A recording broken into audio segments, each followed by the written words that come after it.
The सरकारी exam में आपका स्वागत है। आज है 3 मई 2020। हम आपके लिए लेकर आए हैं current affairs one liner. Video शुरू करने से पहले आप हमारे चैनल को सब्सक्राइब करें और बेल बटन दबाएं। आइए वीडियो स्टार्ट करते हैं। 3 मई 2020 करंट अफेयर्स वन लाइनर इन हिंदी। प्रश्न 1, लोकपाल के किस सदस्य की कोरोना वायरस से संक्रमित होने के कारण मृत्यु हो गई है? तो इसका उत्तर है रिटायर्ड जस्टिस अजय कुमार त्रिपाठी की। लोकपाल के बारे में हम आपको बताएंगे कि भारत में प्रशासन को ठीक तरह से चलाने के लिए लोकपाल की नियुक्ति की गई है कि जिससे देश में करप्शन में कमी हो और ईमानदारी से कार्य किए जा सके। इसकी एक देख के लिए लोकपाल बनाया गया है। भारत के पहले लोकपाल है पिनाकी चंद्र घोष, और ये लोकपाल के सदस्य थे रिटायर्ड जस्टिस अजय कुमार त्रिपाठी, जो कोरोना वायरस से संक्रमित होने के कारण इनकी मृत्यु हो गई है। प्रश्न 2, ये थे वो अजय कुमार त्रिपाठी। प्रश्न 2, अमेरिका ने आपातकालीन स्थिति में किस दवा के उपयोग को मंजूरी दे दी है? कोरोना वायरस के लिए इस दवा की मंजूरी दी गई है आपातकालीन स्थिति में। तो वो उसका उत्तर है रेमडेसिविर दवा। रेमडेसिविर दवा ये है, इस दवाई को की मंजूरी दी गई है अमेरिका में आपातकालीन स्थिति में। ये दवाई दी जा सकती है कोरोना संक्रमित मरीजों को।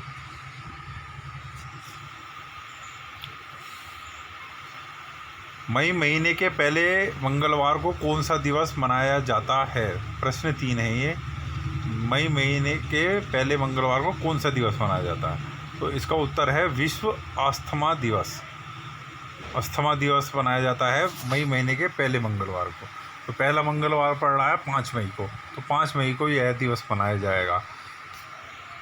अस्थमा आपको पता ही है कि सांस लेने में आदमियों को जिसको दिक्कत होती है तो उसे कहते हैं अस्थमा।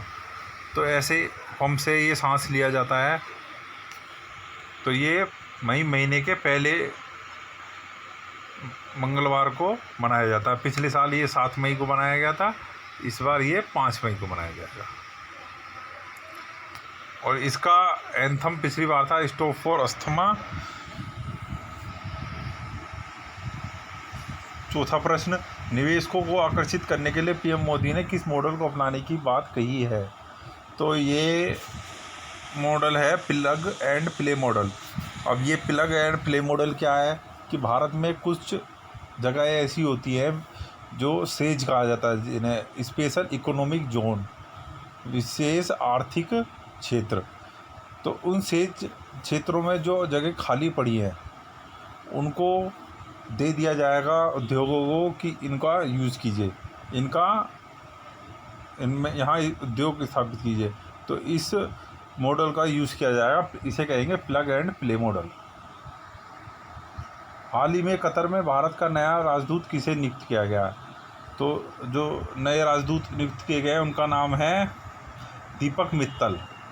दीपक मित्तल को कतर में नया राजदूत नियुक्त किया गया। जापान के ऑर्डर ऑफ राइजिंग सन सम्मान से किसे सम्मानित किया गया? तो ये जापान का अवार्ड है order of rising sun. Japan में सबसे पहले सूर्योदय होता है, इसलिए ये वहाँ का सम्मान है ऑर्डर ऑफ राइजिंग सन। तो ये भी क्वेश्चन आ सकता है कि ऑर्डर ऑफ राइजिंग सन किस देश का सम्मान है? तो ये इसका उत्तर होगा जापान। और अब इस क्वेश्चन पर आते हैं कि जापान के ऑर्डर ऑफ राइजिंग सन सम्मान से किसे सम्मानित किया गया? तो इसका उत्तर है डॉक्टर यंगजाम धवाली सिंह। ये मणिपुर के डॉक्टर हैं। ये डॉक्टर हैं वो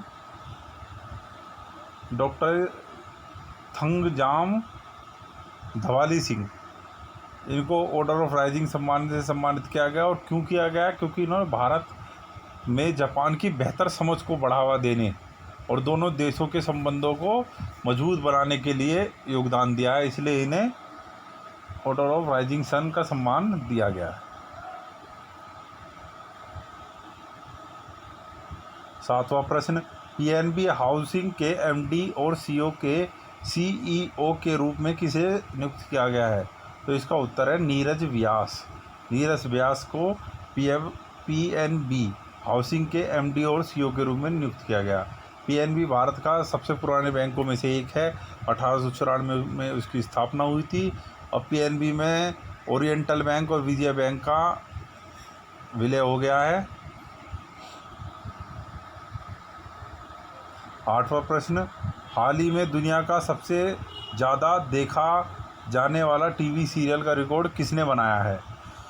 तो इसका उत्तर आप सभी को पता है। इसका उत्तर है रामायण।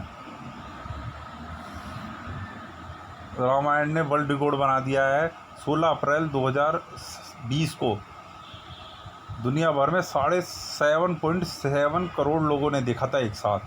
तो ये वर्ल्ड रिकॉर्ड बनाया है। बहुत ही जल्दी ये गिनीज बुक में भी शामिल हो सकता है। ये कीर्तिमान शामिल होगा। जय श्री राम। रामानंद सागर द्वारा निर्मित थी रामायण। तो ये प्रश्न आ सकता है कि रामायण के निर्माता और निर्देशक कौन थे? रामानंद सागर। या उसने किस दिन यह रिकॉर्ड बनाया? 16 अप्रैल 2020 को। कितने लोगों ने देखा था? 7.7 करोड़। तो इस तरह से ये 3-4 क्वेश्चन इससे बन सकते हैं। राम का अभिनय किसने किया था? अरुण गोविल ने। ऐसे प्रश्न बन सकते हैं आने वाले एग्ज़ाम्स में। प्रश्न 9, गूगल पे इंडिया की नई सलाहकार कौन बनी है? तो गूगल पे इंडिया क्या है? गूगल पे एक यूपीआई ऐप है जो भारत में डिजिटल पेमेंट करने के लिए यूज़ की जाती है। ये गूगल की ऐप है। तो इसकी नई सलाहकार कौन बनी है? शिखा शर्मा। किस राज्य में डोर स्टेप आंगनवाड़ी अभियान की शुरुआत की गई है? तो डोर स्टेप आंगनवाड़ी क्या होता है? आंगनवाड़ी सभी को पता है कि जो बच्चों के खाने पीने के लिए जो कार्यक्रम होते हैं वो आंगनवाड़ियों में होते हैं। टीकाकरण अभियान होते हैं तो वो आंगनवाड़ियों में होते हैं। पर ये डोर स्टेप क्या है? क्योंकि कोरोना वायरस के टाइम में सब जगह लॉकडाउन है तो आंगनवाड़ियों को घर घर जाकर काम करना होगा। आंगनवाड़ी जो वर्कर होंगे, तो इसलिए इस योजना का अभियान आपको हमारी वीडियो कैसी लगी? अच्छी लगी तो वीडियो को लाइक कीजिए और कमेंट कर हमें ज़रूर बताइएगा। और चैनल को सब्सक्राइब किए बिना मत जाइएगा। देने के लिए, धन्यवाद। कुपोषण से बचाने के लिए ये डोर स्टेप आंगनवाड़ी अभियान शुरू किया है। 11वां प्रश्न, किस राज्य ने जीवन अमृत योजना शुरू की है? तो जीवन अमृत योजना क्या है? कि इसमें एक काढ़ा दिया जाएगा जो इम्यूनिटी बढ़ाने के लिए दिया जाएगा। तो ये इसलिए इस योजना का नाम जीवन अमृत योजना है। उस गाढ़े का नाम जीवन अमृत है, तो इसलिए इस योजना का नाम जीवन अमृत योजना है। तो ये किस राज्य ने शुरू किया? मध्य प्रदेश राज्य ने। 12वां प्रश्न, सरकार ने हाइड्रोक्सी क्लोरोक्वीन दवा की 11.45 करोड़ टैबलेट का ऑर्डर 2 कंपनियों को दिया है। उन कंपनियों का नाम क्या है? अब कंपनियों का नाम तो हम आपको बताएंगे, पर ये हाइड्रोक्सी क्लोरोक्वीन क्या है? ये मलेरिया की दवाई है जो अभी बहुत प्रसिद्ध हुई थी, क्योंकि अमेरिका समेत कई देशों ने इसकी डिमांड भारत से की थी। तो भारत ने सभी देशों को ये दवाई भेजी भी है उनकी मदद करने के लिए। अमेरिका को भी भेजी है 35 लाख टैबलेट्स लगभग। तो भारत सरकार ने 11.45 करोड़ टैबलेट का ऑर्डर दिया। किसको? उन दो कंपनियों को दिया है। उन 2 कंपनियों का नाम है IPCA और जोइडस। ये 2 कंपनियां हैं जिन्हें भारत सरकार ने ऑर्डर दिया है। इसमें से 6.5 करोड़ टैबलेट आ चुकी हैं जो सरकार ने खरीद ली हैं, मिल गई हैं उन्हें, और बाकी की मिलने वाली है।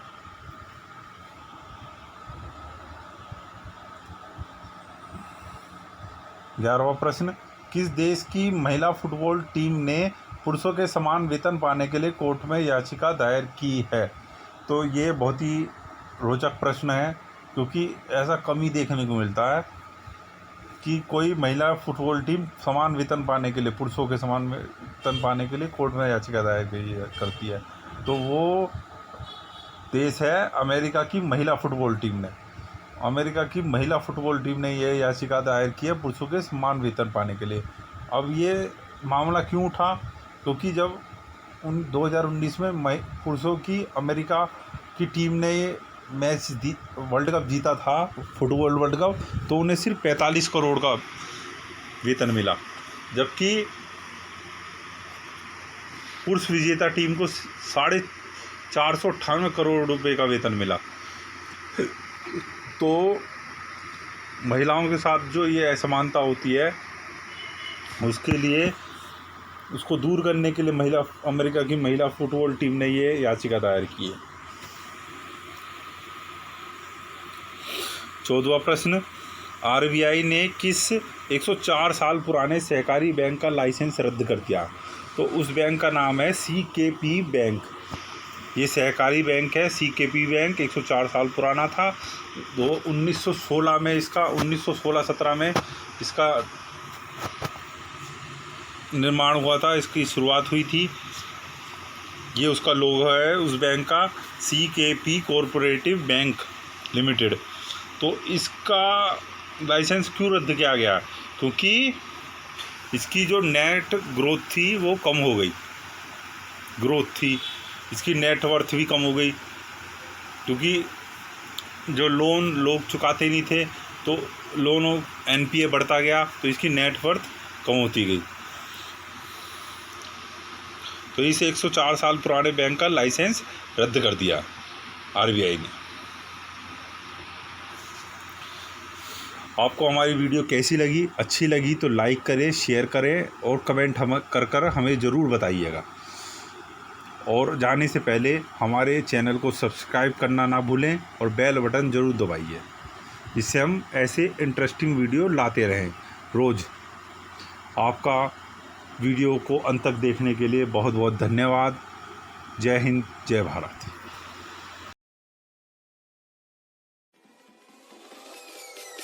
Peace.